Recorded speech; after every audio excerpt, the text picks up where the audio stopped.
Di antara salah satu tuntunan dari junjungan kita Nabi Muhammad sallallahu alaihi wasallam adalah doa beliau untuk senantiasa dianugerahkan akhlak yang mulia dan dijauhkan dari akhlak yang jelek. Ada yang tahu doanya? Sudah hafal semuanya? Insyaallah taala. Enggak perlu lagi dites. Ya. Kata Nabi sallallahu alaihi wasallam, Allahumma hdini li ahsanil akhlaq la yahdi li ahsaniha illa anta. Wahai Allah, tunjukkanlah aku kepada akhlak yang mulia. La yahdi li ahsaniha illa anta. Tidak ada yang bisa menunjukkan, memberikan hidayah untuk meraih akhlak yang mulia tersebut kecuali Engkau, wahai Allah. Ya. Wasrif anni sayyi'aha la yasrifu anni sayyi'aha illa anta.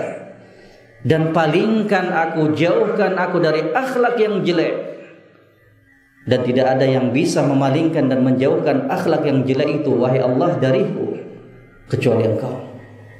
Ini sekali lagi pelajaran jamaah sekalian akan kebutuhan kita, perlunya kita kepada Allah Subhanahu wa taala, agar kemudian Allah Subhanahu wa taala menganugerahkan kepada kita semuanya akhlak yang mulia.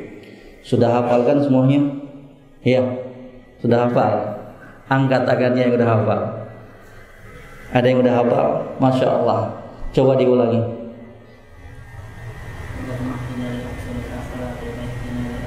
La yahdi la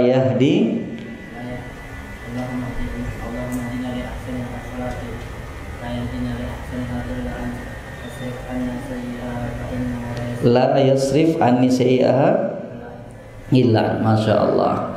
Tambah lagi satu orang. Kayaknya semuanya udah hafal, cuman malu-malu aja. Ya, berbaik sangka aja lah. Kalau sudah hafal jemaah sekalian, jangan lupa diamalkan.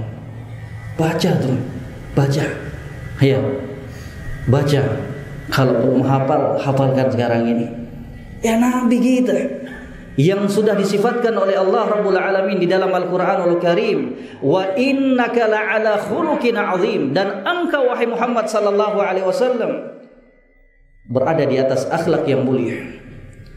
Demikian pula ketika Aisyah radhiyallahu taala anha ditanya tentang akhlaknya Nabi sallallahu alaihi wasallam, kata Aisyah radhiyallahu taala anha mensifatkan akhlaknya Nabi sallallahu alaihi wasallam, kana khuluquhu Al-Quran. Adalah akhlaknya Nabi sallallahu alaihi wasallam itu Al-Quran. Apa maknanya? Apa-apa yang disebutkan oleh Allah Rabbul Alamin dari akhlak-akhlak yang mulia dan terpuji di dalam Al-Quranul Karim, itulah akhlak Nabi sallallahu alaihi wasallam. Tapi lihat, senantiasa beliau memanjatkan doa yang satu ini, Allahumma hdini li ahsanil akhlaq la yahdi li ahsaniha illa anta wasrif anni sayyi'aha la yasrifu anni sayyi'aha illa anta. Dihafalkan jamaah sekalian, hafalkan, kemudian jangan lupa untuk mengamalkannya.